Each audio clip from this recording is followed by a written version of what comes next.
Muchísimas gracias por acompañarnos otro lunes. Me encanta que estén aquí y justamente este caso les va a mover muchas, muchas cosas, porque es uno entre mil. Yo sé que casi no se habla del asunto hasta hace relativamente poco y no todo el mundo es muy abierto en estos casos, pero justamente creo que ella, la persona que acabo de invitar, que mil gracias, por cierto, Jackie, eh, por estar con nosotros, nos va a dar una perspectiva de cómo está la situación en México, cómo estaba hace unos años y ahora, ¿no? Entonces, bueno, no me queda más que agradecer a Jackie Rubio por estar aquí. Muchas, muchas gracias, Jackie. ¿Cómo estás? Hola, Ale, muchas gracias por la invitación. Pues feliz de estar aquí contigo. Ay, gracias, mi querida Jackie. Pues bueno, les platico. Jackie es sobreviviente de feminicidio. Jackie tiene una historia que ojalá y a varios les suene para retomar esto. Jackie fue víctima de secuestro, de violación en diciembre del 2013. A raíz de toda esta situación, se dio que Jackie, tratándose de defender y de obviamente salir de ese secuestro el que estaba siendo sometida, hirió a uno de sus atacantes y este falleció. Jackie, bendito, salió de ahí corriendo y resulta que uno de los secuestradores, que es el hermano, te acusa por homicidio. Y entonces toda esta parte del secuestro, de la violación, de todos los golpes que recibiste, etcétera, pasó a segundo término y lo importante era el homicidio de un secuestrador. Lo resumí bien. Sí. Pero quiero más bien que tú me platiques un poquito más cómo estuvo eso, porque de verdad, bueno, es como esa frase de solo en México, pero ojalá fuera solo en México nada más, pero hay muchos países, sobre todo de Latinoamérica, donde estas situaciones se están dando y donde muchas de nosotras nos hemos preguntado, ¿y si le hago algo a mi agresor sin querer? ¿Y si me estoy defendiendo? Es una de las grandes preguntas que muchas nos hacemos en bajito, pero nos hacemos, ya que entonces creo que tu testimonio va a servir muchísimo para aclarar esta situación. Entonces, pues mi querida Jackie, ahora sí que el micrófono es todo tuyo para que nos puedas platicar. Vale, muchas gracias. Pues mira, lo resumiste muy bien. En realidad, el caso, aunque parece de una noche cuando sucedió todo ese acontecimiento y que se volvió un caso de 3 años en resolverse, aunque no lo creas, es un caso larguísimo porque donde le busques vas a encontrar ciertas cosas. Como tú bien lo decías, en diciembre del 2013, yo tenía 20 años, yo fui levantada, no le llaman secuestro porque no piden un rescate, ¿no? Ni siquiera fue un secuestro expreso, entonces le llaman levantón. Entonces fui levantada por dos tipos a bordo de una motoneta en la colonia Doctores, una colonia que es muy conflictiva, ¿no? Aquí en la Ciudad de México. Me llevan a un lugar, es un hotel de paso, estos dos tipos, donde ya regularmente ellos iban porque eran conocidos y demás. Estos tipos a bordo de la motoneta, a bordo de amenazas y de una navaja que a mí, con la cual a mí me amenazan para subir, me llevan a este lugar donde por parte de los dos pues fui golpeada, me desgarraron mi ropa, incluso me preguntaron si era menor de edad, después creíamos que ese tipo de pregunta a lo mejor era para un tipo de red, ¿no? De prostitución o de trata de mujeres. Sin embargo, pues, no, ya no era menor de edad y lo que hace uno de ellos es empezar el momento de la violación. Uno de ellos produce el abuso sexual. El abuso sexual es cuando no penetras, cuando no hay una penetración ni con el objeto, ni con mano, ni con nada. Entonces le llama abuso sexual. Siempre y cuando haya tocamientos, sí, consentimiento, obviamente. Quiero decir que estos hombres obviamente no los conocía, era la primera vez que los veía. Yo en la colonia de doctores me encontraba por situaciones similares de denunciar a la Fiscalía de Delitos Sexuales un abuso sexual por parte de un familiar. Y entonces es por eso que yo me encontraba ahí. Dadas las circunstancias, me encontraba ahí, me levantan, me llevan a ese lugar, sufro una violación por parte de uno de ellos. En el proceso de la violación, uno de ellos sale de la habitación, recibe una llamada, sale de la habitación, y ahí es cuando yo aprovecho de que solo tengo un solo agresor. El principal agresor es el que me violenta sexualmente y es con el que yo inicio un forcejeo. Yo lo que pasaba por mi cabeza era sé que a lo mejor no voy a salir con vida. De hecho, las probabilidades de salir con vida eran nulas, dado que eran dos tipos, eran hombres, estaban armados. Mi principal agresor tenía 37 años, medía 1,90 o pesaba 80 kilos. O sea, realmente me doblaban todo. Yo era una chica de 20 años que pesaba 50 kilos, 1,64. O sea, realmente era desventaja por donde le quieras ver. Entonces, lo que yo hago es como, pues, ok, no voy a sobrevivir, pero voy a intentar detenerme. O sea, yo lo que quería es vivir. O sea, en ese momento quería vivir, o sea, no quería morir en ese momento y porque sabía que también iba a ser una cifra más, me iba a convertir en una cifra más y por ser también de otro barrio conflictivo que es la colonia Morelos, pues que iba a salir en la noticia el siguiente día, pues no sé, rendición de cuentas y entonces se acaba toda la historia que realmente pasó. Entonces yo me defiendo, inicio un forcejeo con mi principal agresor, eh, en el cual en ese forcejeo me produce distintas heridas y en una de esas heridas y en uno de esos forcejeos yo le hago una herida en la parte de la yugular. En esta manera, en este ejercicio de defender mi vida, de salvaguardarme, del miedo, del coraje, de lo que había pasado, de lo que me habían hecho, yo le produzco esta herida y entonces el tipo es cuando se da cuenta pues, que está sangrando, o sea, es una herida en la yugular y que es pues, una herida muy peligrosa, ¿no? El tipo sale de la habitación tratando de salvar su vida porque ya había perdido muchísima sangre. Y lo que yo hago es salir también así como me encontraba del hotel. Así ensangrentada, semidesnuda, salgo a pedir ayuda y en mi cabeza solo pasaba como, quiero irme lejos, no me quiero encontrar al otro agresor porque seguro si se da cuenta que yo lesioné a su otro agresor, al otro agresor, pues me va a terminar matando.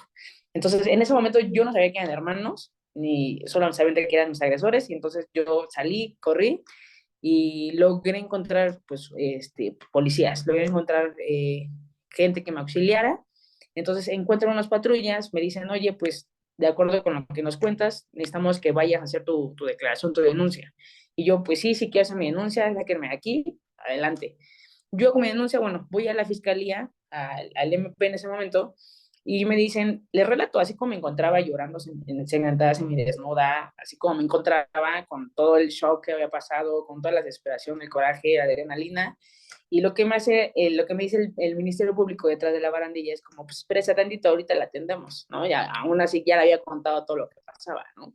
Entonces es algo que también influye muchísimo cuando una víctima va y denuncia, porque entonces ya no le dan ganas de denunciar, porque te vuelven a revictimizar, revictimizar, porque te dan largas, porque dicen, ay, bueno, o sea, no pasa nada, o sea, o porque la primera pregunta que a mí me hicieron al hacer mi declaración fue como, pues, ¿los conocías?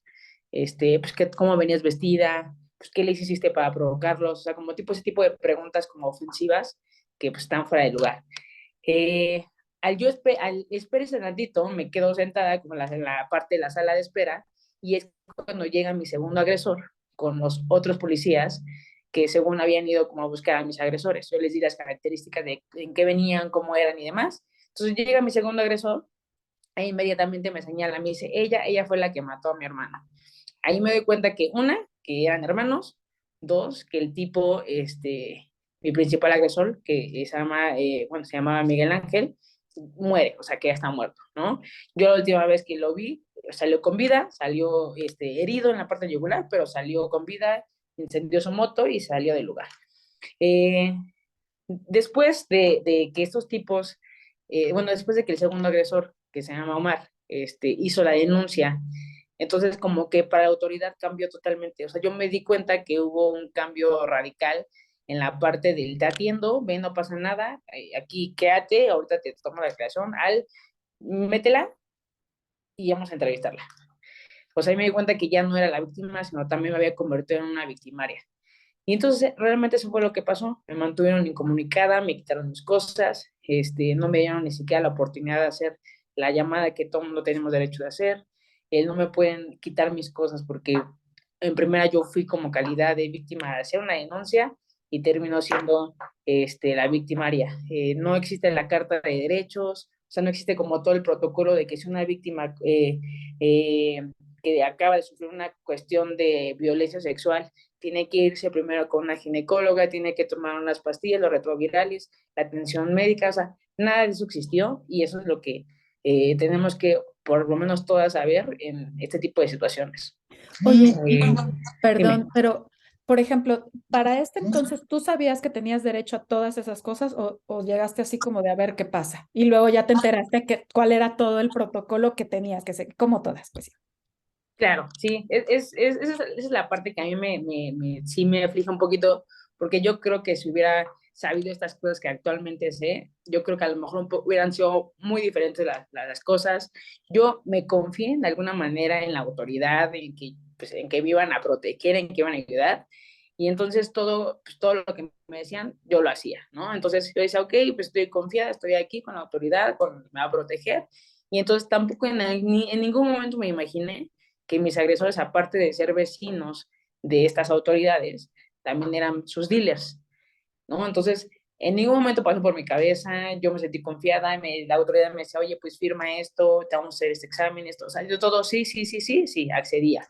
Y oye, la llamada, no te preocupes, no sirven los teléfonos, pero al rato la hacemos. Entonces yo, o sea, como yo en algún momento me sentía tranquila, vi una mujer policía y dije, bueno, ok, está bien, me siento protegida.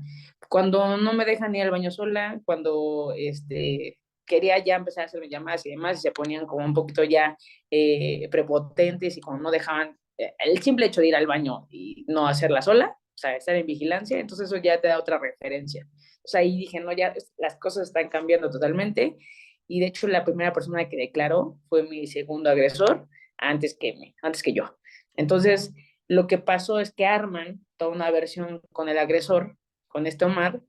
A él, de hecho, le regresan las cosas, o sea, la cadena de custodia la rompen, o sea, a él le regresan la motoneta, le regresan el celular, en algún momento para poderme, de alguna manera cuando se enteran que yo estaba acusando a sus dealers, porque nos encargamos y investigamos que estos tipos, que esos agresores, pues eran unas fichitas, porque el principal agresor tenía 7 entradas a reclusorios con diferentes nombres, 21 averiguaciones previas, todas por cuestiones de violencia y demás. El segundo agresor también tenía averiguaciones previas, o sea, realmente toda la familia pues estaba recluida. Pues me di cuenta que estaba muy difícil la situación. Yo estuve incomunicada, no había forma de que le hablara a mis papás ni a nadie, y lo que hacían era, pues solo tenerme ahí encerrada y era todo lo que pasaba. Siguiente día, me dicen, ¿sabes qué? Sentaron tus papás, ya saben, ya vinieron, ahorita los vas a ver.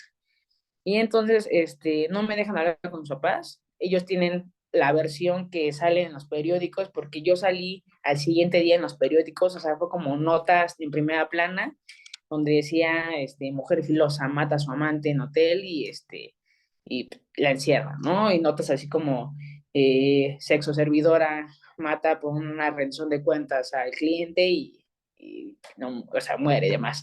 Entonces, eran notas como tan, pues sí, eran ofensivas, eran notas en las que no se, Amarillistas.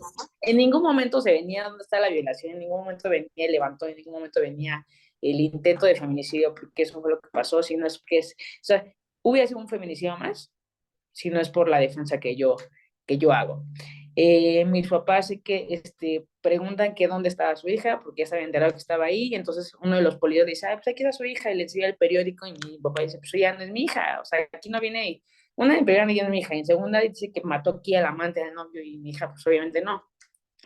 Este, Logra verme mi papá un momento, o sea, yo hago la declaración, y entonces en ese momento pues no tampoco contábamos con los recursos como para poder contratar a un abogado. Entonces lo que pasa es que en la familia pues tenemos una abogada, una tía que se especializa en materia civil, ¿no? Entonces lo que hace ella es como, pues no tenemos abogado, yo te represento, pues vamos a ver qué pasó, no sabemos nada a través del dicho de Yakiri, entonces veamos qué sucede. Entonces logro entrevistarme con mi tía, que es en ese momento la abogada, y le cuento, le dije, mira, las cosas así pasaron, así, así, así. Y me dice, pues es que allá afuera se dicen otras cosas, entonces veamos qué podemos hacer, qué podemos armar y demás. Ella no estaba segura de la versión, que mi versión era correcta, entonces en algún momento me decía, pues vamos a inventarnos esta historia de que tú fuiste a una fiesta y ahí te secuestraron y demás, y lola. Entonces decía, pues es que no tenemos por qué mentir, porque realmente lo que pasó, pues no fue mi culpa. Entonces, pues digamos lo que fue. Después, o sea, digo, agradezco muchísimo la parte de que un familiar pues, te quiera ayudar y como te comentaba el otro día, pero a veces cuando no tienes idea y un desconocimiento de un tema en específico, a veces en vez de ayudar perjudicas a la persona. Y esto fue de alguna manera lo que me pasó a mí, ¿no? A veces mi tía en vez de ayudarme y de quererme sacar de ahí, o sea, lo que hizo fue más, pues, o sea, cambió mi versión, entonces ya eran dos versiones distintas, entonces ya no coincidía lo que yo decía en un principio con lo que ahora estamos diciendo, entonces el MP decía, ay, no, pues, ¿sabes? Estoy tratando con una mentirosa, y entonces defiendo a ellos, ¿no? Entonces aquí pasa otra cosa, ni lo que dices tú, ni lo que me estás diciendo actualmente. Entonces, realmente se complicaron aún mucho más las cosas, y yo era, o sea, era muy difícil, bastante complicado que yo pudiera salir de ahí. A mí me dicen, te vamos a trasladar a Santa Marta, ya se cumplen las horas que tienes que estar ahí, entonces, pues ya, casi te trasladamos. Entonces recuerdo que mi papá les dice a la autoridad, oye, solamente déjame a mi hija 5 minutos, quiero hablar con ella, va a ser breve, no la he visto para nada, entonces me gustaría hablar con ella, ellos acceden, mi papá lo que me dice es como, no quiero saber ahorita lo que pasó, yo lo que tú me digas yo te voy a creer, pero ahorita quiero decirte que te vas a ir a un lugar muy complicado, muy diferente a lo que tú te imaginaste en algún momento, o sea, yo nunca había estado ni siquiera en la delegación, ni en un separo, o sea, nunca me había metido con problemas, y entonces cuando mi papá me dice, pues te vas a ir a Santa Marta, pues cuídate, o sea, vamos a estar, estando por ti, vamos a verte, vamos a ver qué hacemos, y yo quiero saber de ti, qué fue lo que pasó. Me dijo, pero, pues sé fuerte. Y ya, me suelto a llorar, horrible, y ya se va mi papá, a mí ya me mantienen todavía encerrada, y ya después, pues me trasladan a Santa Marta. Lo que pasa en Santa Marta es como, pues bueno, todos sabemos que no es un lugar bonito, sin embargo, estuve 10 días en Santa Marta porque fue una situación complicada de acuerdo a lo que yo viví. Llego a Santa Marta y resulta que estos tipos, mis agresores, aparte de ser reincidentes y demás, pues eran conocidos. De cárcel a cárcel es muy fácil que te conozcas, ¿no? Ellos estuvieron en el penal también de Santa Marta de hombres, entonces yo en la de mujer, entonces es fácil que tengas como el contacto. Cuando la familia de mis agresores se enteran que yo me voy a Santa Marta, pues empiezan a buscar a mujeres de ahí y les empiezan a pagar para que me puedan matar, me puedan callar, ¿no? Definitivamente.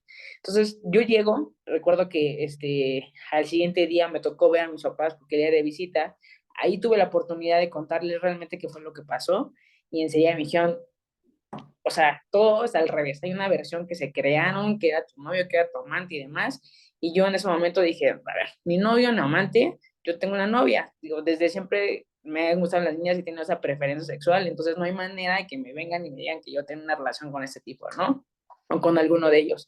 Entonces empezamos como, pues, a recabar pruebas que nos ayudaran primero a desmentir ese dicho y a quitar esa versión que la autoridad nos había montado, ¿no? Para poder después decir realmente qué fue lo que pasó a través de mi versión, ¿no? De mi versión real. Después de ver a mis papás, estoy en mi celda, me toca compartir celda con 21 chicas, y estas chicas a las que fueron pagadas eran de población, entonces lo que hacen es cruzarse, le dan a una custodia 10 pesos para que las dejen pasar en la zona de ingreso donde estaba yo, y entonces ahí es cuando dice, una de ellas se hace pasar por la hermana de Miguel Ángel, el feminicida, ¿no? Y entonces se hace pasar por él, me dice, tú mataste al Bolas, y yo no sé quién es el Bolas, y me dice, pues no te hagas, pues Miguel Ángel, ¿no? Y yo le digo, ok, sí, pero ¿sabes por qué? O sea, ¿por qué lo cometí? O sea, mi defensa no me importa, la razón que haya hecho él no me importa, es mi hermano, y entonces pues, vas a pagar.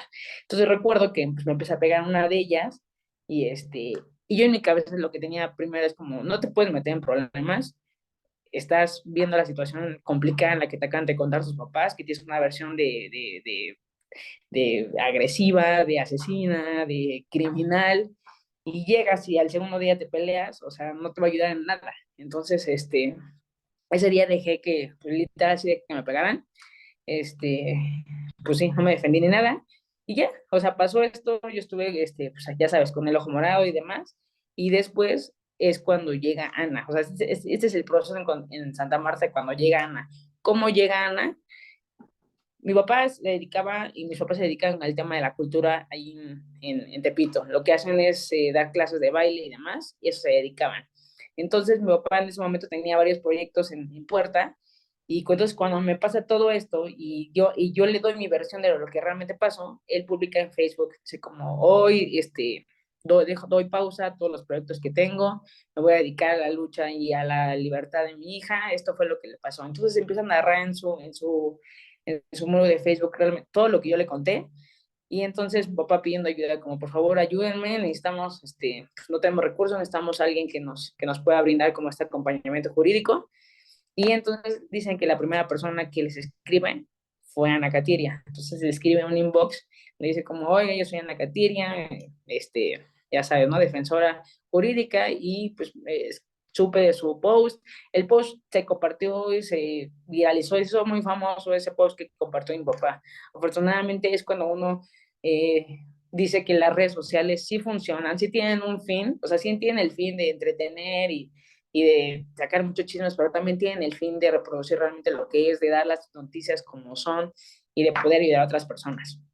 Entonces, llega este post a Ana, Ana le escribe a mi papá, yo les quiero ayudar de manera gratuita, veo muchas inconsistencias en este caso, y si ustedes me dan la oportunidad, adelante. Entonces, de repente empiezan a llegarle muchísimos seguidores a mis papás, o sea, abogadas, abogados, inclusive les llegaron de los Gómez Mon, o sea, hubo muchísimo apoyo, ¿no? Entonces, lo que hacen mis papás es como que ya tenemos apoyo, ahora decidamos a quién le dejamos a quién le dejamos la libertad de nuestra hija. Entonces, mi mamá y mi papá dicen, pues mira, Ana, pues fue la primera que nos buscó. En segunda, es mujer. Entonces creemos, o sea, no sé, algo nos mueve, sentimos que puede ser por ese lado. Una, pues porque a lo mejor tiene más empatía, ¿no? De saber que por ser mujer te pueden pasar ese tipo de cosas, y a lo mejor va a ser menos juzgador el, ay, pero es que cómo venías vestida, ay, pero es que ¿por qué haces en la noche, tan tarde en la noche, X? Entonces, pues decidieron por Ana, y pues nada, me contaron, me dicen, oye, tenemos abogada, te va a visitar. Y yo pues feliz, le dije, bueno, qué bueno que ya no es mi tía, porque si mi tía les dijo, ya casi va a salir, o sea, mi tía les decía a mis papás, ya va a salir la siguiente semana. Y entonces llegó Ana y dijo, a ver, señores, les quiero decir, su hija no va a salir, tiene un homicidio calificado. Nadie sale por homicidio calificado. Es más, ni siquiera el delito de la violación que ella está denunciando, ni siquiera lo están tomando a consideración. Entonces, no les voy a mentir, yo soy muy franca, y entonces esto es cómo vamos a arrancar. Y entonces quiero entrevistarme con ella, saber qué fue lo que pasó, y pues conocerla. Entonces yo estaba muy ansiosa de conocer a Ana, porque dije, bueno, ok, dije, ya tenemos esta parte, este apoyo, y de manera gratuita, porque tampoco podíamos pagarlo. Y entonces conozco a Ana, Ana me va a conocer al reclusorio, y sí, literal, ella me cuenta, cuando siempre me cuenta como que te vi ahí toda flaquita, descuidada, con tus golpes en la cara, y además temblando. Y yo, ay, sí. Y entonces, pues no sé, o sea, cuando hablé con ella, me decía, pero yo soy Ana Katiria, y me dejo llamar Ana Katiria, siempre saco de aquí, ¿no? Después de escuchar mi versión. Entonces eso fue como así, un respiro enorme, y dije, uff, creo que estoy en el lugar correcto y con la persona correcta. Mis papás me dijeron, oye, ¿cómo te fue? Y yo dije, sí, o sea, no sé, pero ella me da algo, me da esa confianza, esa esperanza. Y ya a partir de ahí, pues emprendimos un camino bastante complicado, bastante difícil. Estuve 3 meses recluida, estuve 10 días en Santa Marta, porque después de la golpiza que me dieron, recibí aún más amenazas. O sea, ya era una parte de la población que ya había un precio por mi cabeza, ¿no? Entonces, ya muchos decían, no me importa que yo no sea su familiar, este, yo, por ese precio que están dando, yo me aviento pues, el trabajo. Entonces, ya yo me sentía como, ya no podía dormir, yo dejé de comer, me descuidé físicamente, o sea, fueron los 10 días, como digo, más complicados, más horribles que he pasado en toda mi vida. Entonces, mis papás dijeron, oye, pues hay que meter a la Comisión de Derechos Humanos para que puedan hacer algo, porque si te dejamos un día más, estas te van a matar, ¿no? Y yo sí estaba segura de que me iban a matar. Y llegó un momento en el que hubo un día en el que yo me iba a quitar unos puntos de la herida más profunda que tenía en ese momento, y las enfermeras me dicen, oye, hay un grupo de chicas allá afuera que te están esperando. O sea, me dicen, hasta tienen puntas y todo. Y entonces, pues ahí sí yo me espanté súper feo. Llegó una chica de población y me dijo, ¿tú eres Jackie Rubí? Y les dije, sí. Y me dijo, mira, allá está afuera están mis amigas y te están esperando. Yo también estaba en la jugada, me dijo, pero cuando les pregunté, ¿por qué hizo esta chava? Y me dijeron que, pues, que defendiste de una violación, pues mataste a tu agresor por una violación que te hizo. Dije, no, espérate, o sea, podrán ser mis amigas lo que quieran, pero si a mí me hicieran eso, yo hasta le hubiera cortado los, ya sabes, ¿no? Claro. Y entonces me dijo, yo te recomiendo que no salgas, que esperes a que vengan por ti algunas custodias, porque si te sales, o sea, yo te lo advertí. Y entonces, o sea, creció mucho más mi miedo y dije, no, me espero. Y entonces la enfermera me dijo, mira, yo te puedo retener lo más que pueda aquí, pero si entran a la fuerza, yo no me puedo meter. Me dijo, porque hasta yo voy a salir picada, ¿no? Y dije, entiendo perfectamente lo más que puedas resguardarme. Entonces ya, me esperé como una hora, en que llegaran por mí las custodias. Y sí, o sea, literal, sí, cuando pasé por ese pasillo, sí, todas estaban así como, ya, déjamelas aquí, ándale, y qué chillona, y qué cobarde, pero vamos a pagar, pero te vamos a ver sola, y te vamos a encontrar, y así mil cosas, ¿no? Eran como esta parte, el terror psicológico, está horrible. Y entonces le dije a mis papás, no, o sea, no hay manera, o me sacan o me sacan. Entonces mis papás dicen, pues la única forma es trasladarte a otro penal. Y entonces digo, sí, no me importa dónde, pero es que no sabemos si es más peligroso, si no, no me dije, no me importa, lo único que quiero es por lo menos un día más poder sobrevivir y poder dormir porque tampoco lo había podido hacer. Y entonces lo que hacen es intervenir y me trasladan a un penal que se llama Tepepan, ahí en el sur. Llego y obviamente las condiciones son totalmente distintas. No existe el hacinamiento que existe en Santa Marta. Ya en vez de compartir sala con 21 chicas, compartía solo con 3. O sea, totalmente distinto. Era una población mucho más chiquita, las instalaciones más cuidadas, había más seguridad, o sea, totalmente distinto. Sin embargo, pues no deja de acercarse, ¿no? Durante este proceso, pues ya empiezo a cuidarme, empiezo a comer, pues yo, o sea, yo veía a mis papás en las visitas y me acuerdo que mi mamá se agarraba a llorar, a llorar, a llorar. Y entonces yo decía, pues, creo que me ve muy mal, o sea, creo que me ve mal y yo no estoy haciendo nada. O sea, yo me sentía impotente porque no podía hacer nada en la cárcel. Lo único que podía hacer es como no meterme en problemas para no darles motivos a la autoridad de decirme, ay, sí, mira cómo es bien agresiva, ¿no? Entonces yo decía, creo que tengo que cuidarme a mí, que me vean bien y con eso yo creo que les ayudo. Y sí, en efecto, mis papás y Ana se aventaron un proceso súper fuerte de tocar puertas, de ver quién nos escuchaba, de poder dar mi verdadera versión en algún medio de comunicación, pues de encontrar pruebas, de quitar esta versión tan tonta de las autoridades, de encontrarles una investigación a los agresores, porque la autoridad es una investigación de mi vida, de mi familia, a qué se dedicaban, a qué me dedicaba, qué había hecho, incluso en qué escuelas fui y demás, pero nunca realmente hicieron una investigación en contra de mis agresores, que es otra parte que falla totalmente. Hay un caso que de una mujer que era asesinada y inmediatamente investigan, es que era fiestera, es que le gustaba el alcohol, es que seguro se drogaba. Y sí, ok, perfecto, pero ¿dónde está la investigación hacia quienes la mataron? ¿Dónde está la investigación Claro. hacia quienes la violentaron? ¿No? Y eso es lo que nos falta muchísimo. Y eso Entonces, sigue pasando hasta hoy en nuestros días, ¿eh? O sea, aquí, sea el delito que sea, si es nada más violencia doméstica, nada más, lo voy a decir así, siempre la víctima es a la que estudian, a la que a ver qué le pasa, a ver si está loca, a ver si no, a ver si es mentirosa, pero al agresor nunca se le hacen las pruebas psicológicas, empezando por ahí, ¿no? Hasta la fecha no se hacen. Y tú nos estás hablando del 2013. exactamente. Ojo, Sí, 10 años. claro, y yo recuerdo que en ese entonces la parte de las marchas, de las manifestaciones, de las consignas, era mínima, o sea, realmente no se conocía tanto. De hecho, te cuento que a partir de mi caso empezaron las encapuchadas. ¿Por qué? Porque en el caso hubo un grupo de extranjeras que escucharon en mi caso y dijeron, no inventes, eso está pasando, le pasó, realmente se le pasó a esta chica y pudo defenderse, porque aparte las probabilidades de salir ante una agresión sexual, un levantón y un intento de feminicidio por parte de dos sujetos que están armados y que le doblan la edad y peso, todo, Tamaño, todo. nulas, o sea, son mínimas. O sea, me decían, eres una entre un millón, una sobreviviente entre un millón, de acuerdo a la situación que tú tenías. Entonces, pues, era un caso como difícil de creer, inclusive para las autoridades era como, no, ¿cómo tú pudiste haber matado a un tipo que te doblaba en todos los sentidos? Y aparte él estaba armado, aparte ni siquiera tuviste el control del arma porque nunca aparecieron mis huellas en la navaja. O sea, la navaja, si yo lo logré herir, fue porque yo le cerré, o sea, solo volteé, puse mi rodilla en su bíceps, donde tenía la fuerza de la navaja, y metí, ¿no? Esa fue como el movimiento que yo pude hacer en ese momento. Entonces, realmente, sí, las probabilidades que yo pudiera salir con vida, pues no, eran ninguna. Llega un momento, o sea, inclusive hoy tú me dices, oye, ¿sabes qué? ¿Cómo lo hiciste? Ni siquiera podré decirte cómo lo hice.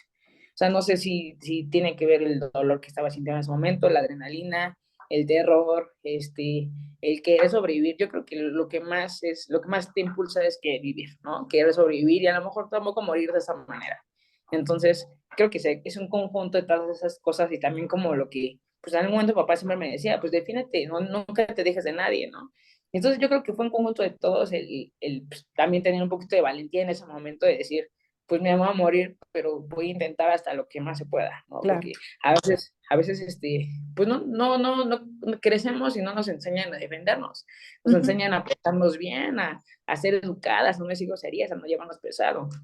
No nos enseñan a, oye, defiéndete, aguas, cuida tus, que nadie tiene que tocarte, es tu cuerpo, tú decides, o sea, nadie te enseña eso, realmente hasta apenas lo estamos viendo, apenas los papás y en las escuelas estamos viendo como ese tipo de situaciones, pero antes pues no era así. Entonces, ya te digo, creo que fue un conjunto de todo eso y ya no me acuerdo qué te estaba diciendo antes. Que, No, que a partir de que estabas ya en Tepepan, que está al sur de bueno, la ciudad, por supuesto, ya tus papás lo que hicieron junto con Ana Catiria fue una lucha increíble, mientras tú estabas en la parte de me tengo que cuidar, no me tengo que ver mal, claro. no tengo que dar motivo para que no digan que soy agresiva, ni nada del estilo. Sí, sí, sí, claro. Y lo que te decía, ¿no? En vez de la investigación que hicieran a mis agresores, pues me la hacían a mí, ¿no? Y buscaban como esto de que si eres de pito, tú seguro te dedicas a delinquir o si tienes nexos, o sea, y literal buscaron y investigaron y nada, nada, nada. Inclusive iban policías vestidos de civiles a la casa de mis papás y preguntaban a los vecinos como, oye, ¿conoces a la asesina Jackie Rubio? Que sabes que mató, así llegaba la autoridad y hasta mis vecinos me decían, oye, pues así llegaron, intimidaron, mis hermanos tuvieron que salirse de las escuelas porque se sentían con miedo. A Ana la llegaron a amenazar como 3 ocasiones para que dejara el caso. O sea, realmente fue un caso en el que a la autoridad no le convenía que se hiciera este escándalo, ¿no? Entonces, te comentaba también de este grupo de las chicas encapuchadas, las extranjeras, que en cada audiencia y estaban ahí apoyándome, las marchas que se hicieron, te decía que, ¿por qué se encapuchaban? Porque eran puras extranjeras, o sea, no había ni siquiera ninguna mexicana. A veces no sé si me causa conflicto o realmente es como de, wow, ¿no? Es el ejemplo que nos ponen. Entonces, era un grupo de extranjeras que decían, no podemos dejarnos los rostros destapados porque nos pueden deportar. Entonces, lo que hacían era encapucharse, ¿no? Entonces, ellas fueron las primeras que aquí en México trajeron esa parte. Sé que lo replicaron de Chile, de otros países, pero en México realmente ellas fueron las primeras, las que tocaron consignas, muchas consignas que gritamos y que inclusive en la marcha del 8 de marzo que se viene, también, o sea, que gritamos, muchas son de ellas, ¿no? Y eso me causa como, o sea, cuando escucho que muchas mujeres como que se apropian de esas consignas, realmente siento muy padre de que valió la pena, o sea, estuvo horrible la experiencia, pero que vale la pena como haber pasado todo eso para poder dejar un ejemplo. Después de estar 3 meses en la cárcel, lo que hace una sala es reclasificar el delito de homicidio calificado a homicidio, pero con exceso en la legítima defensa. ¿Por qué me dan el homicidio con exceso en la legítima defensa? O sea, es un término muy absurdo, pero que es un término que solamente se les da a las mujeres. O sea, resulta que sí me defendí, porque sí hubo una violación, pero que debí haberme defendido menos. Resulta que el cadáver del tipo de Miguel Ángel aparece con entre 12 y 14 puñaladas en todo el cuerpo. O sea, no solamente es la que yo le produje en el pecho durante el forcejeo o la que le hago en el cuello que la consideran la mortal. No, el cadáver aparece con 14 heridas, o sea, 2 heridas más. Heridas que tenía atrás de la cabeza, en los tobillos, en la espalda, en los brazos. O sea, heridas que en un perito dijo, mira, de acuerdo a cómo aparece el cadáver, Yakiri estuvo atrás de él, corriendo atrás de la habitación, apuñalándolo. Ay, Esa qué fue la hábil. única, esa fue la única explicación que se dio de acuerdo a cómo se encontraban las heridas. Y entonces, después de hacer una investigación y las audiencias y todo el proceso, resulta que el cadáver tenía heridas antemortem y heridas postmortem. O sea, heridas que a alguien después de muerto se las hizo, heridas que yo ya me encontraba o detenida o auxiliada, entonces yo no podía habérselas hecho. Claro. Eso es un caso, un hecho como aislado, porque nunca se resolvió, nunca quisieron tocar, porque sabían que, o sea, el caso, o sea, digo que estaba chiquito y se volvió aún más grande, ¿no? Porque al final se acabó, ahorita ya estábamos, ya finalizó el proceso, ya finalizó el caso, pero nunca pudimos saber realmente quién le dio esas puñaladas, puñaladas que venían de abajo hacia arriba, que cuando si bien sabemos que una de cuando tú te defiendes, más si tú eres la agresora o tú te defiendes y tienes el cuchillo en la mano, pues esas heridas de atrás hacia adelante o de arriba hacia abajo. No lo haces de abajo hacia arriba porque una, pierdes fuerza. Dos, o sea, creo que es muy difícil que puedas dar señaladas de abajo hacia arriba. Entonces, así Claro. es como venían las heridas en el cuerpo y heridas que ni siquiera yo brincándole podía haberle hecho, ¿no? También. O sea, muchísimas cosas que pasaron en este caso. Entonces, por eso es que me dan el exceso en la legítima defensa. Y entonces resulta que este exceso solo se les da a las mujeres. Antes de mí se le dio a una mujer que también se llama Ruby, o se llama Ruby, y que también se defendió ante una agresión sexual. Pero si un hombre, bien lo decimos, si un hombre se defiende ante un criminal, un delincuente, porque le robó un reloj o porque va a atentar contra su vida, y lo mata, inmediatamente sale como héroe. Pero si una mujer se defiende, es como, a ver, no, espérate, pero ¿cómo se defendió? ¿Por qué? O sea, seguro lo agarró, ¿no? O sea, ¿Qué le hizo inclusive, antes? exacto, Oye, y por ejemplo, digo, es que este término, como bien dices, que nada más está dado a mujeres con excesiva, o sea, otra vez, ¿cómo fue? ajá, Exceso de exceso de legítima legítima defensa. defensa. O sea, lo heriste de más. Fue excesivo lo que lo heriste. Entonces lo tenías que herir menos para no matarlo, pero sí Claro, herir para que te soltara. ¿Sí? sí, estaba muy absurdo. Sí, o sea, literal suena muy chistoso, muy absurdo, pero realmente es lo que pasa hoy en día, porque todavía hay casos y pasa solamente con mujeres. Mi papá les decía, incluso mi papá les decía en ese momento al procurador, a ver, señor procurador, le voy a poner un ejemplo, porque es que esto del exceso de la legítima defensa, no, de verdad, no, o sea, no hay manera de que lo pueda entender. Imagínense que su mujer está siendo violentada en un lote baldío. Entonces el tipo, el delincuente, le está desgarrando la ropa. Entonces lo único que su mujer tiene, bueno, que la esposa tiene a la mano es una piedra. Entonces Ujú. ella agarra la piedra y lo golpea en la cabeza, una cosa. Si lo golpea con todas sus fuerzas, lo mata. Pero si le pega quedito, el tipo con esa misma piedra la va a matar. Entonces, si lo mata, se va a la cárcel porque se defendió de más. O sea, no debió haberlo matado, o sea, debió haberlo lesionado, pero no matado.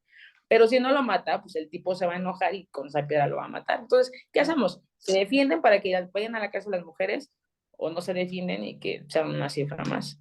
Es que está absurdo, absurdo, o sea, no tiene ni pies ni cabeza, no tiene sentido y quiero pensar, bueno, no quiero pensar, pero para cómo es la situación aquí, ese término aún sigue vigente, ¿cierto? Sí, aún sigue y te digo, solo con mujeres. O sea, investigamos y vimos algún caso de hombre que se excediera y demás, no. O sea, inclusive en el Código Penal te habla de, oye, si te puedes defender, en la legítima defensa te puedes defender de tus bienes, si entra a tu casa a robar, o sea, todo Ujú. bien.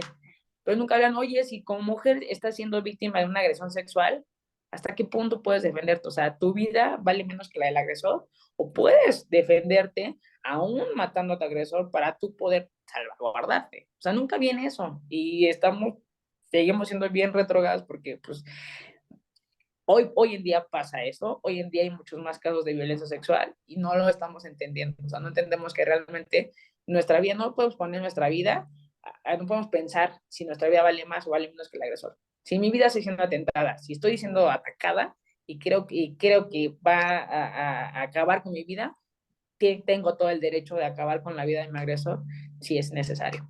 Claro, wow. Bueno, ¿qué te digo? Y Ya. entonces, cuéntame, por favor. Entonces salgo con este exceso en la legítima defensa y nos aventamos 2 años de proceso de seguir integrando pruebas, cambiamos de juzgado. Debo decirte que en el primer juzgado nos encontramos con un juzgado totalmente misógino, machista. El juez estaba tenía varias acusaciones por acoso sexual por parte de sus ex empleadas.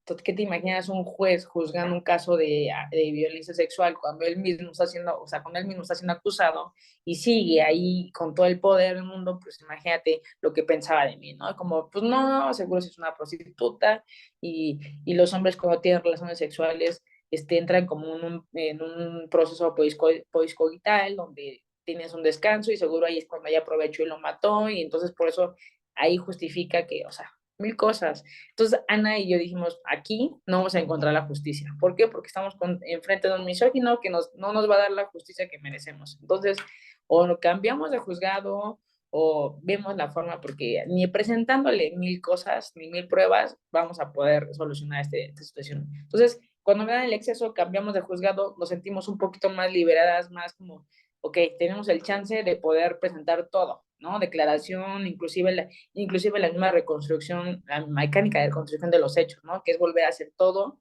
que fue como el volver a pensar realmente si quiero recordar y volver a pasar todo, o sea, aunque sea de manera hechiza, el simple hecho de estar en el lugar de los hechos, pues sí, es tremendo, ¿no?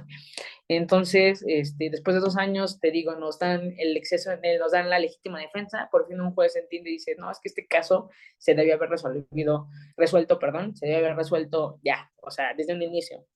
Ni siquiera tendrías por qué haber pasado los 3 meses en la cárcel, ni siquiera tendrías por qué haber sido revictimizada, ni haber salido en los medios de comunicación como la criminal, el segundo agresor debe haber estado en la cárcel, o sea, muchas cosas que sí debían haber sido, pero estamos en México y pues no pasa.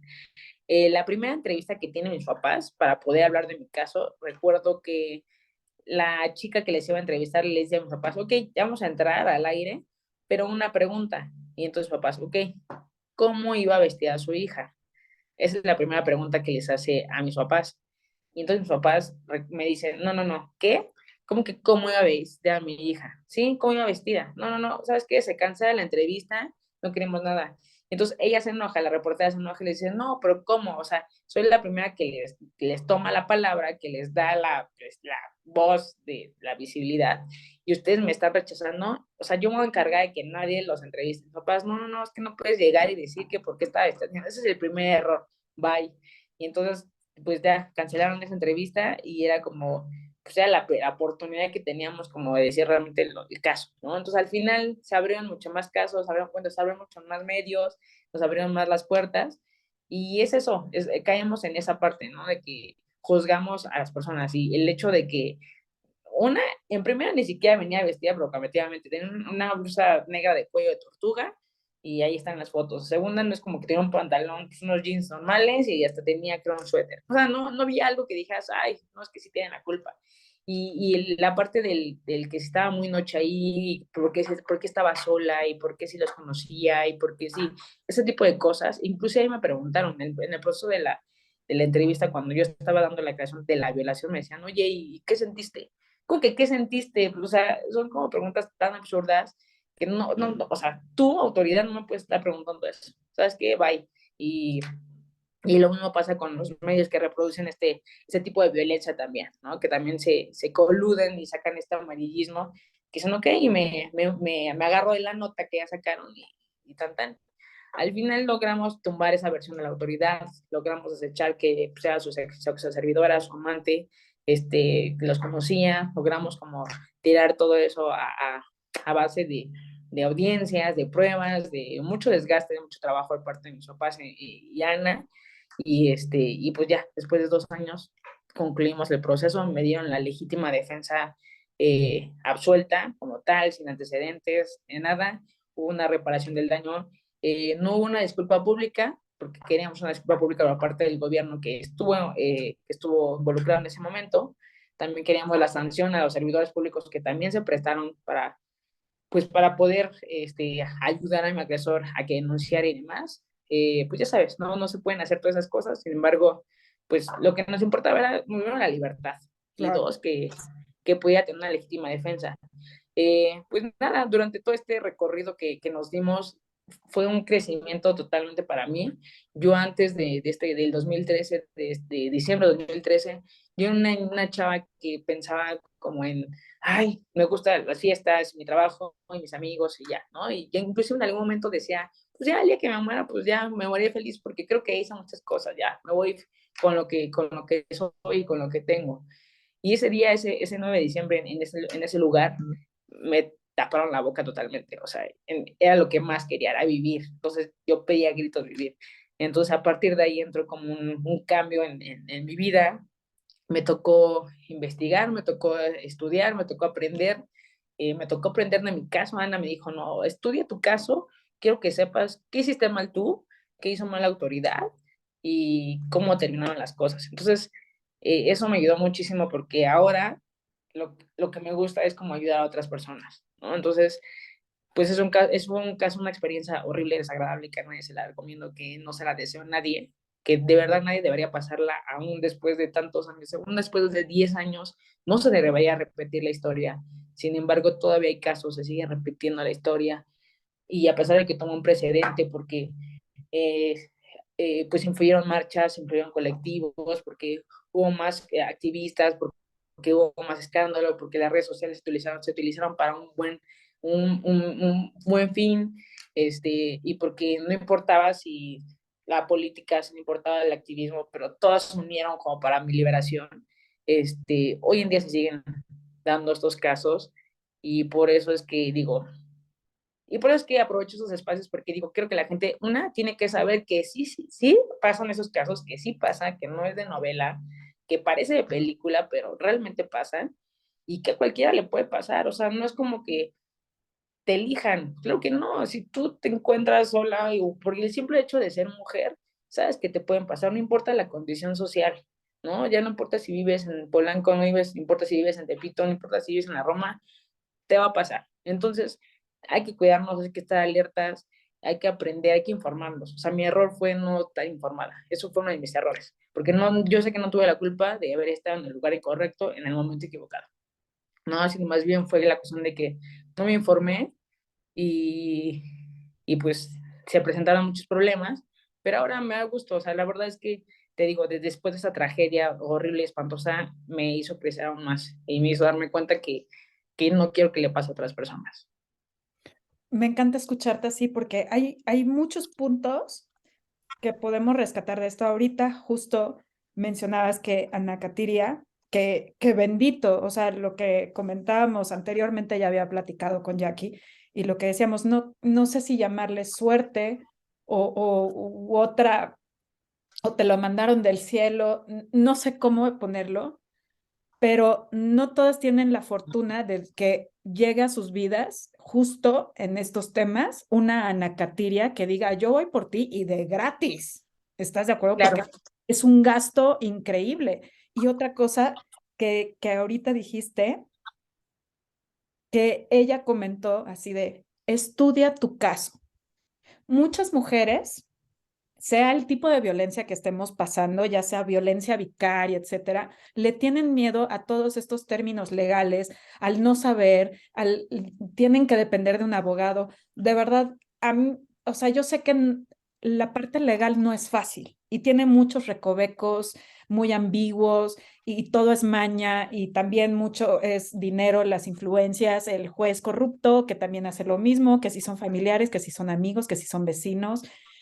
Yo sé que todas estas cosas caben, pero creo, salvo tu mejor opinión, Jackie, tú me dices, que sí tenemos la obligación, aunque no querramos, de informarnos, de meternos hasta adentro, de no nada más depender de si tengo una abogada fregona como Ana Katiria o no, y no, de verdad, métanse.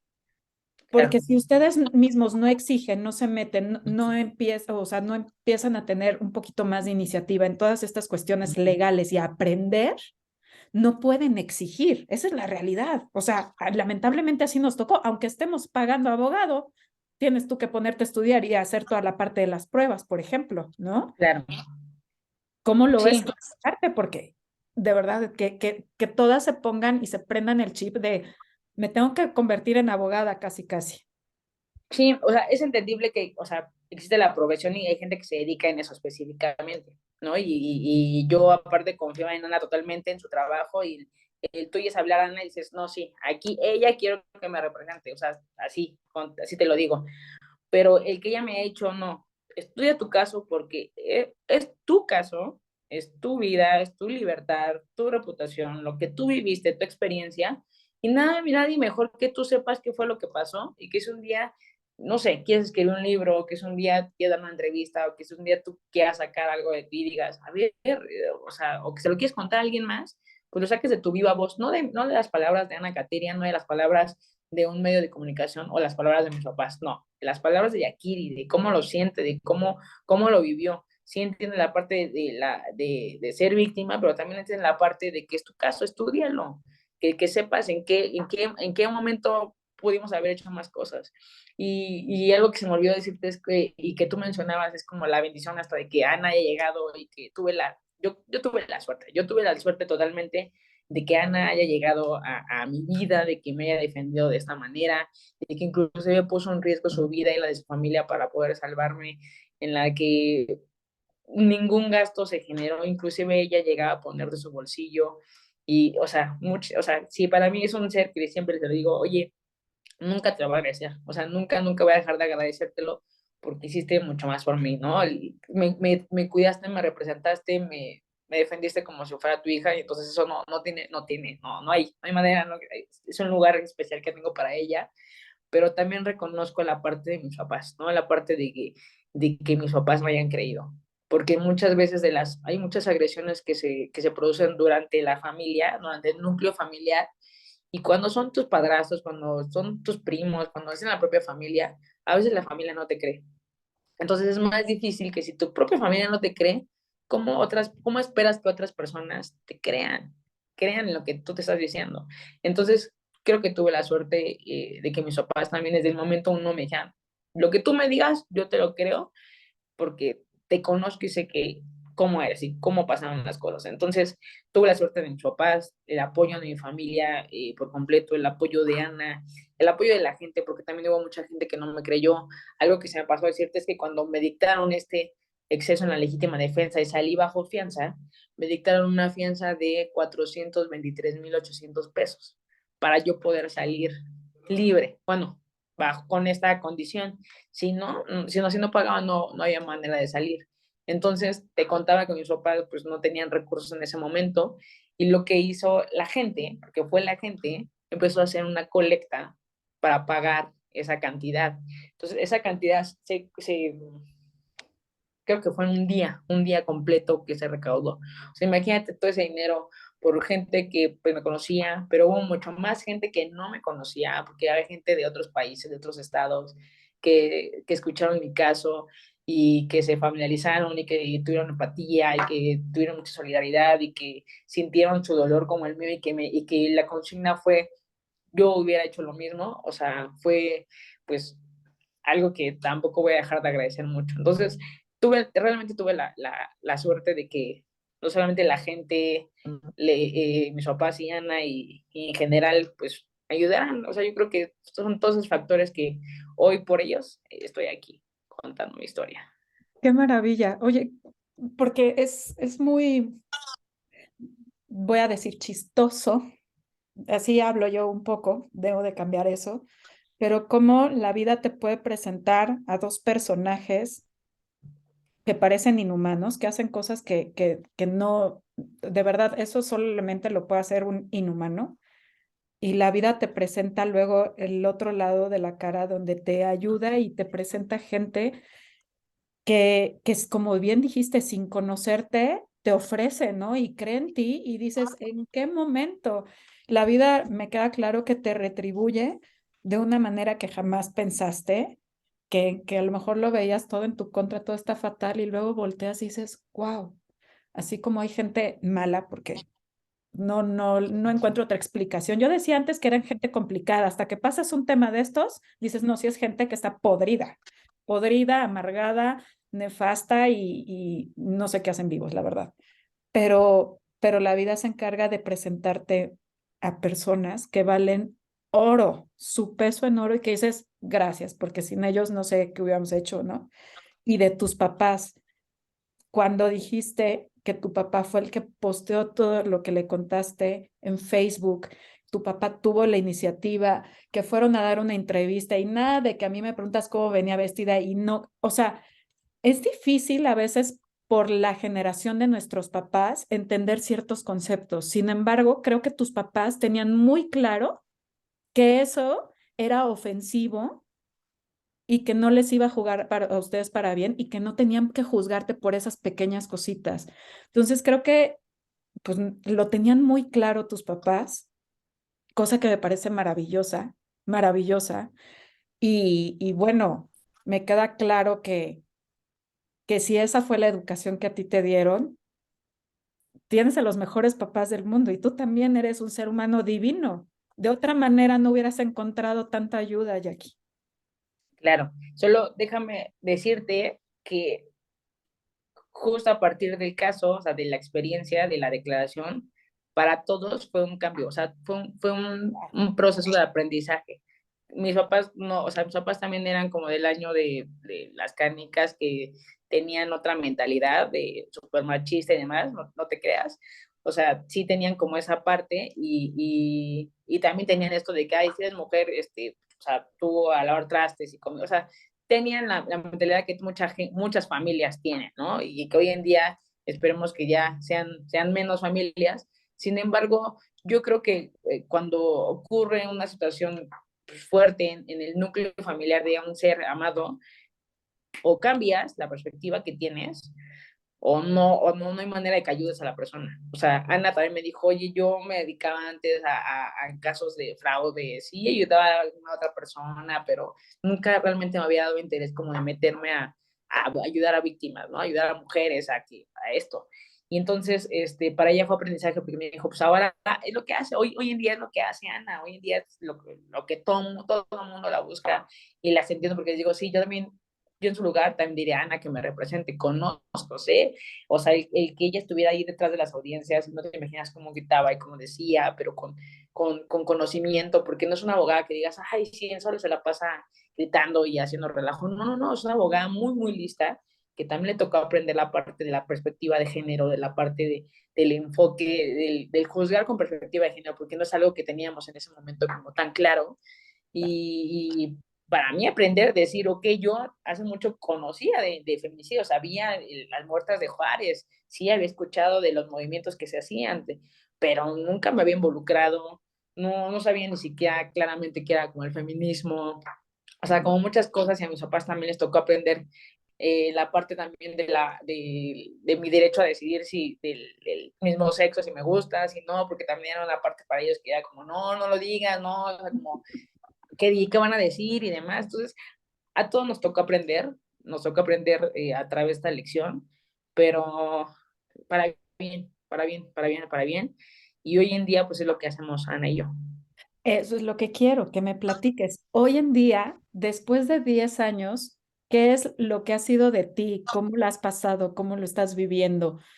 Porque digo, has tenido 10 años para sanar, nunca termina uno de sanar por completo, esa es la realidad, pero, pero como dices, le sacas algo bueno dentro de todo lo malo, aprendes otras cosas que de otra manera no hubieses aprendido. Digo, no es que uno sea mártir y que digas, lo volvería a vivir una y mil veces. No es cierto, no, o sea, tampoco, no abusen, porque luego tienen un poco a romantizar eso, pero, pero al final aprendes a vivir con esto nuevo que te ha sucedido, que no estuvo en tus manos, y tienes que sacarlo mejor. ¿Cómo ha sido tu vida después, 10 años después de haber vivido todo esto? Claro, pues mira, después de que yo salí a suelta y demás, pues me dediqué como a dar entrevistas, conferencias a través de mi caso y lo que había pasado en universidades, en foros y demás. Yo no era tan fan, o sea, yo te lo pongo, si la gente, si la autoridad me hubiera dicho, ¿quieres hablar de lo que te pasó? ¿Quieres dar tu declaración, quieres dar tu testimonio? Yo no, o sea, yo me hubiera quedado no quiero saber nada de nadie, ya sabes qué con lo que me pasó y ya no me pregunten, ¿no? Y el miedo y la vergüenza y la pena y qué van a decir y por qué me pasó esto a mí y el culparse y mil cosas. Entonces mi papá me dijo, a ver, quieres salir de la cárcel, tienes que hablar. No quieres salir de la cárcel, no hables. Y yo, ok, perfecto, respetamos tu decisión. Y evidentemente lo que quería pues era salir. Entonces dije, o sí, o sí. Entonces pues no me quedó otra opción, hablé. Y pues eso me ayudó muchísimo.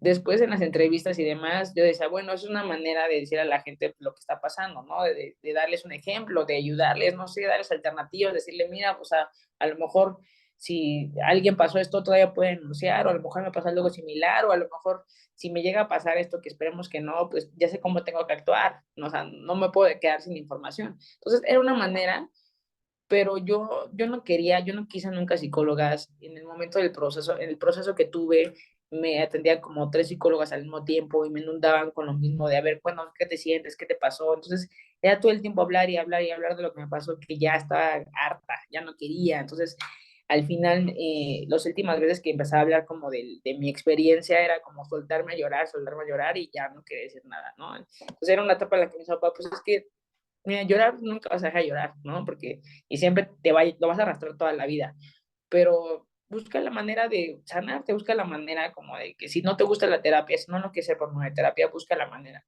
Y entonces me di cuenta que hablándolo, haciendo estos foros, hablándolo con personas, pues era como mi forma de sanarlo, como mi forma de irlo sacando poco a poco, a mi manera, a mis tiempos, pero era la manera de sanarlo. Y entonces un rato estuve en eso y después hubo un rato en el que dije, a ver, ¿sabes qué? Me quiero tomar un año en el que no quiero que Jackie Rubio exista. O sea, ahorita me quiero enfocar en mí, en mi persona, en volver a tener la vida que a lo mejor tenía en algún momento.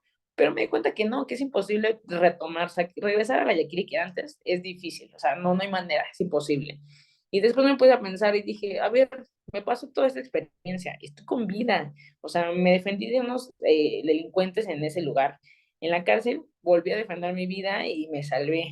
Salí de la cárcel, de la cárcel, y aún con las amenazas, aún habiendo un hermano gemelo, porque tampoco te conté que mi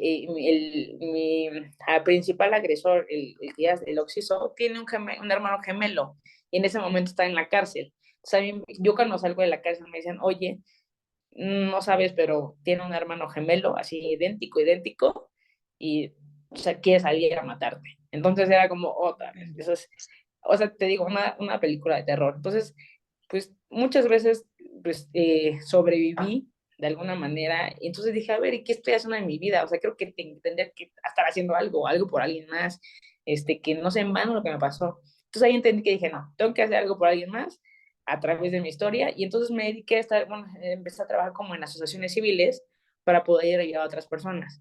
Pero me di cuenta que lo que me movía más era como pues, hacia lo que yo viví, porque nada mejor que te atienda alguien que ya conoce, que ya sabe lo que estás viviendo y que no te juzgue. Entonces, cuando Ana me dice, oye, Yakiri, quiero armar una asociación civil que se llama Voces Humanizando la Justicia, ¿de qué trata? Exactamente lo mismo que yo hago. Defender a víctimas del delito, en este caso niñas, mujeres, niñas, niños, mujeres, personas de la tercera edad, darles a todo el acompañamiento que así como yo te lo di, darles todo el acompañamiento de manera gratuita y poder ayudarlas, ¿no? Darles esa voz que yo te di a ti y que tú sé que les puedes dar a alguien más.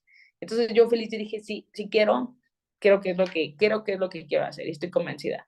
Y entonces ya tenemos algunos años ya trabajando juntas en esta ONG y es a lo que nos dedicamos. Tengo que estoy feliz, o sea, amo lo que hago, amo lo que estoy haciendo.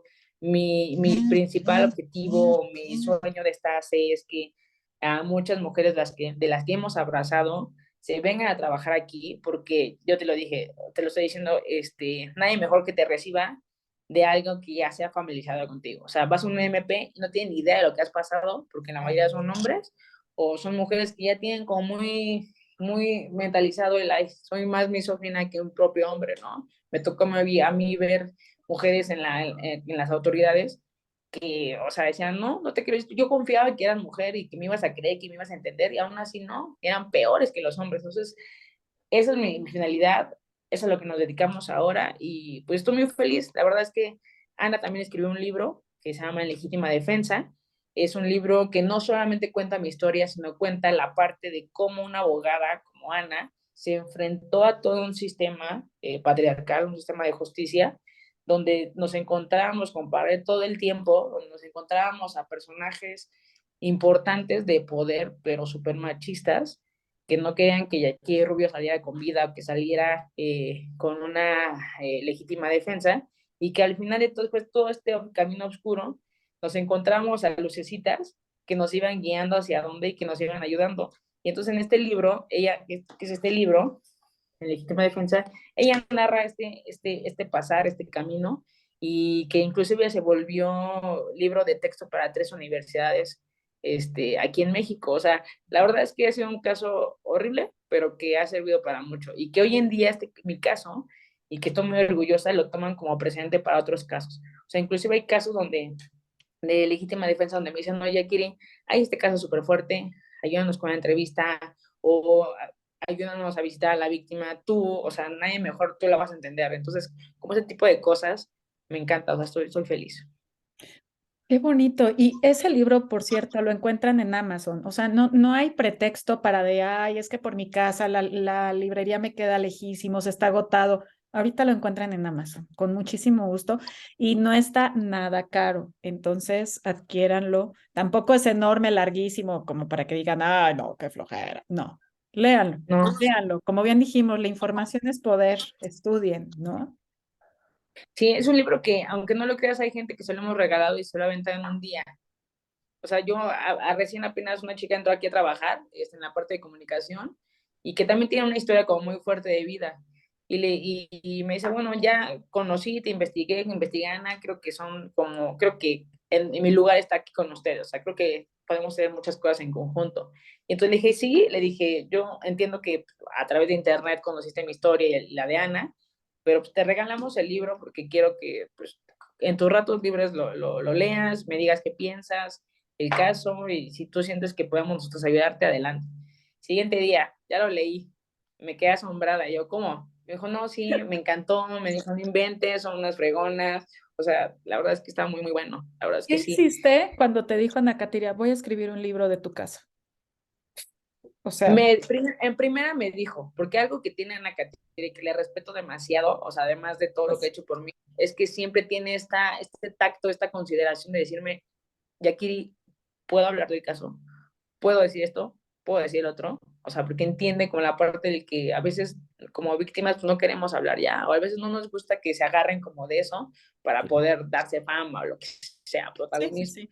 Entonces, Ana tiene eso de decirme, inclusive cuando vienen aquí en las entrevistas, cuando vienen a reuniones, sus amigas, Ana, como, hey, Shakiri, y dice, sí. Entonces me dice, oye, ¿puedo contarle? Y yo, sí, claro. Entonces, Ana tiene eso, y entonces me encanta. Entonces, cuando Ana me dijo del libro, me comentó, me dijo, oye, quiero hacer un libro, pero a ver, esto, me dijo, aquí no va más, o sea, no va como tan centrado en cómo te sientes tú, en vulnerar tu persona, no, no, no, o vulnerar tu vida privada, sino va más como de, va junto con pegado tu historia, con lo que yo hago, pero va más como el trabajo, o sea, porque ¿quién le preguntó una vez a Ana cómo se sentía ella?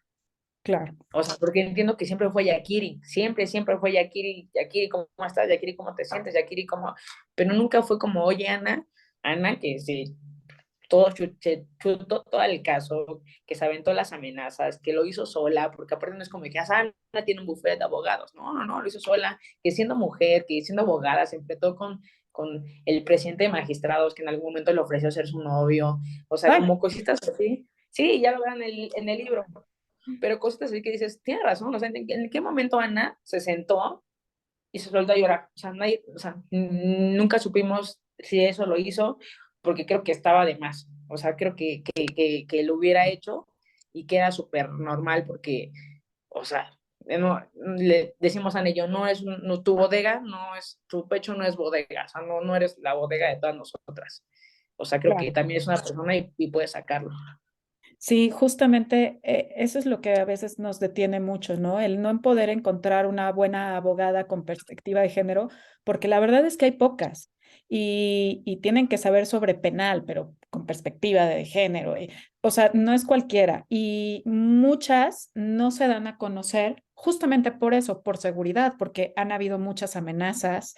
Los mismos agresores van y las amenazan, van, las golpean y siendo mujer, pues obviamente, pues no vas a poder con un tipo o dos o tres.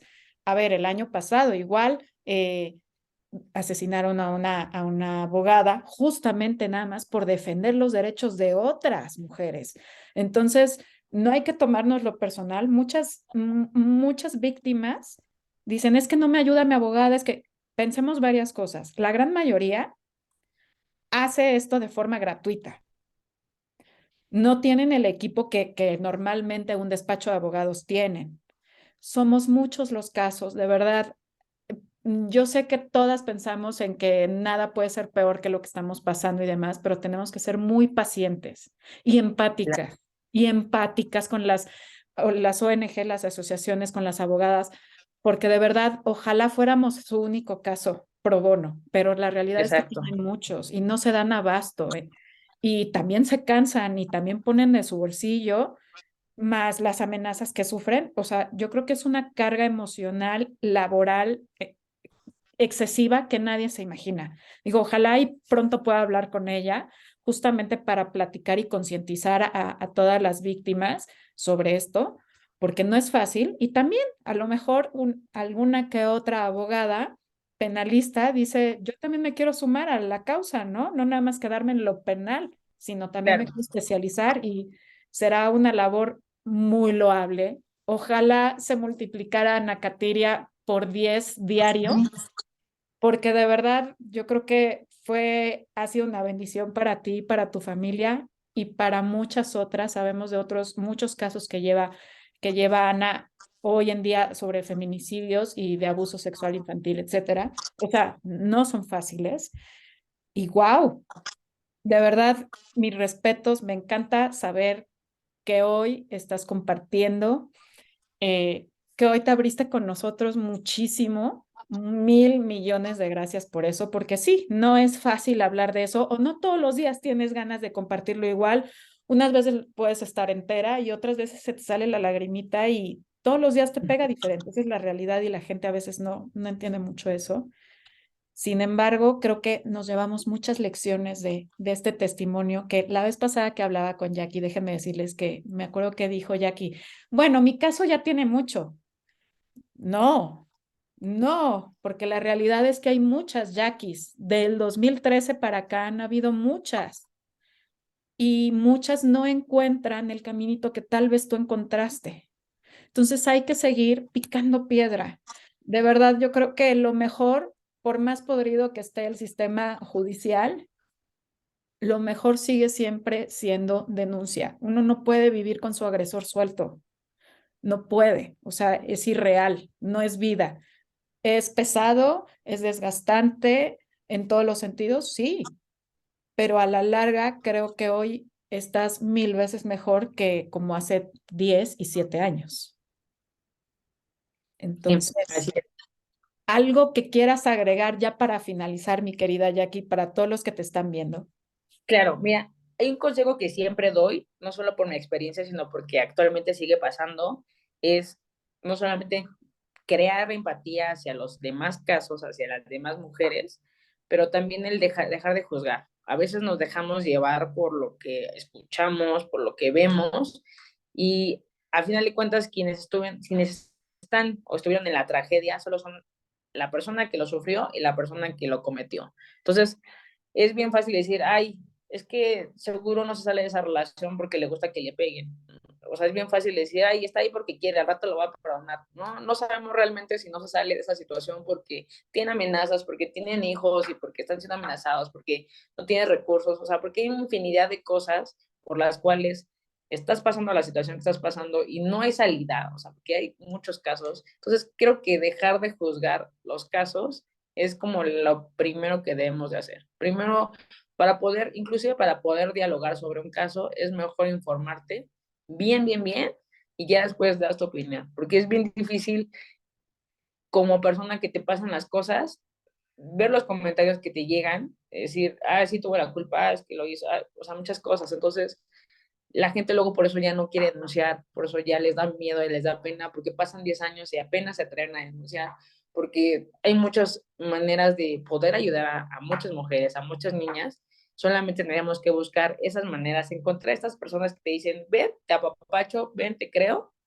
pero también nos encontramos en este mundo del todo mundo te señala, es tu culpa. Entonces, Yo creo que mi consejo es como aprendamos a dejar de juzgar, empecemos a informarnos más, a investigar más y pues todas desde nuestro granito de arena podemos hacer algo, ¿no? Desde yo te apoyo, desde yo te creo, desde, ok, como lo que pasó en mi caso, ¿no? Te mando una carta o te mando 10 pesos para tu liberación, desde el yo marcho contigo, desde el yo comparto lo que realmente pasó, o sea, como cosas así, creo que todas podemos hacerlo.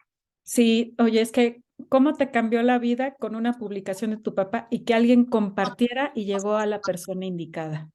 Exactamente. De verdad, no se dan cuenta lo que significa el compartir una de estas publicaciones en Facebook, en Instagram. A lo mejor no conoces a la persona y a lo mejor nunca te enteras que por ti le cambiaste la vida.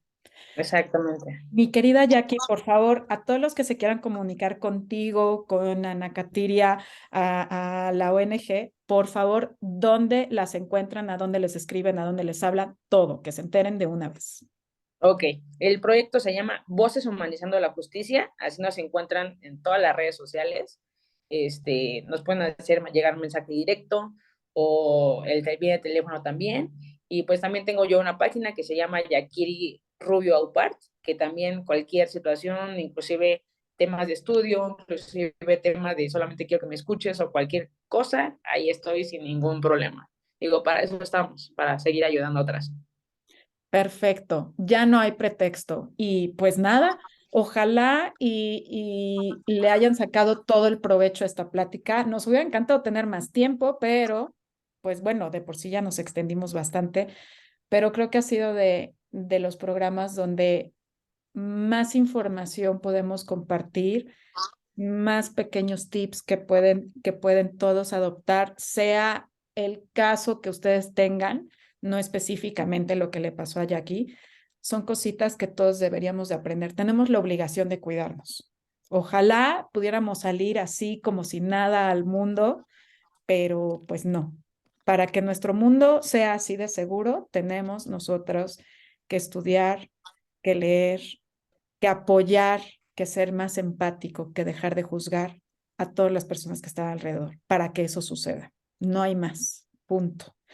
Por favor, además de agradecerle a Jackie, gracias por haber estado aquí, mi querida Jackie, de verdad. Ay, no, de verdad, muchas gracias. Y estoy segura que los que te lleguen a ver aquí también lo estarán agradeciendo igual que yo. Y pues nada, ayúdenme como siempre encarecidamente a compartir, porque ya vieron, aquí es un caso de éxito. Compartir. Nunca sabemos a quién le va a llegar esta información y a quién le podemos cambiar la vida. Compartan. Mi querida Jackie, te mando millones de besos. Muchísimas gracias. Muchas gracias, Ali. Un abrazo. Que estén muy bien. Los veo pronto. Hasta luego.